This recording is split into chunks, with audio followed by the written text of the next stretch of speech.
Hey guys, it's Corey here. Just looking at this old antique shop here. Looking for anvils and stuff, but don't see any anvils, but I see a couple of cool things. There's this here. Looks like a dock tie down. I don't think it could be used as an anvil, but still kind of cool. There's a old vise here. $34.95 for that one. It's kind of cool. Yeah, anyways, there's a whole bunch of other cool stuff here. This looks like maybe a big old oxen yoke or something. All forged probably. But yeah, just kind of, it's an interesting shop because there's all kinds of stuff. Looks like down here there's a like a shoemaker's anvil. So that's kind of neat. And then here there is like an upside down railroad track anvil, which is kind of neat too. Looks like it's all been like hammered out here. Yeah, it has actually. So this hasn't been ground off, it's actually been hammered out. Kind of cool. Okay, so at that antique shop I managed to pick up a pair of tongs for 10 bucks.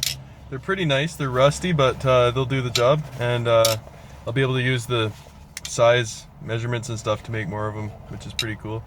So yeah, I got those. And then at another place I bought this piece. It's a massive piece of steel here. It's about 4 inch by 5 inch, and if you can see that there, it's about 2 feet long. Probably weighs about 120 pounds. So I'm going to be using that to make a couple anvils, just striking anvils. Yeah, so it's been a pretty good day so far, and I just got myself this massive burrito. This thing's huge. It's gonna feed me twice probably, but yeah. So I'm going to another place next, and they got tons of steel there, so I'm gonna show that to you guys, and it's really cool. So thanks a lot. Hey guys, so this is the place I was telling you about. As you can see, there's pretty much solid round everywhere, all different grades, lots of tool steel. Yeah, it's pretty cool. There's over here some really big stuff. It's quite interesting, and lots of stock. And check this out. Down here, pretty much all different grades.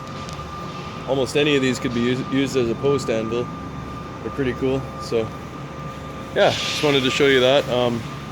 I sometimes pick up steel here. This is one of my providers, and yeah, you can get some good stuff, and sometimes you can get some good deals if they're short pieces. As you can see, there's like some 11-inch solid round here. Yeah, some pretty big pieces. This one's 20 inches long. Looks like it's 12-inch solid round. And yeah, it's just steel as far as the eye can see. Tons of it. There's also some pretty serious stuff here. Like this stuff is, I'm not even sure what size it is, but probably at least, I don't know, 30-inch solid round, I guess. Yeah, so I mean, this piece here probably weighs like this is a piece of 4140. The thing probably weighs like 15,000 pounds. You know, it's just insane. Some of this stuff, like check this out. Another piece. Like, wow, that's nuts. And then a whole bunch of like precision ground stuff like that. Yeah, it really is like a metal worker's dream, this place. So much stuff here. And then all those racks over there, there's just, it's endless. Here's some of that material I used to make my post anvils. As you can see here. Might actually get some more of this. It's basically just 6x6 4140. As you can see, they have lots here. I think it ends up being, for a piece this size, like almost 4 feet long, it ends up being somewhere around 400 bucks. But if you think about it, I could make, you know, a bunch of them out of this. So yeah.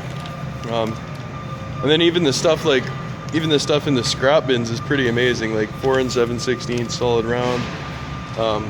You know, all kinds of stuff. It's pretty cool. So I'll just show you the last cool find of the day. Yeah, these I actually got for free, so I'll show you these. Basically, I got these two. I don't know if you can see that, they're okay.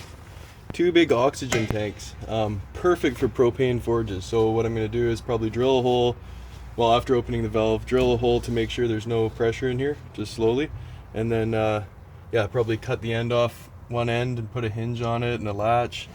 Yeah, so got another one here. So yeah, that'll be great for a little propane forge. So it turns out those tanks had natural gas in them, so it's a little bit dangerous to cut. So one possibility is removing the valve, filling it up with water, waiting a while, and then cutting it. But either way, it's kind of a cool find, and found some interesting stuff today, blacksmithing wise. So yeah, please stay tuned, subscribe to my channel, and I'll be posting more videos soon. Thanks very much.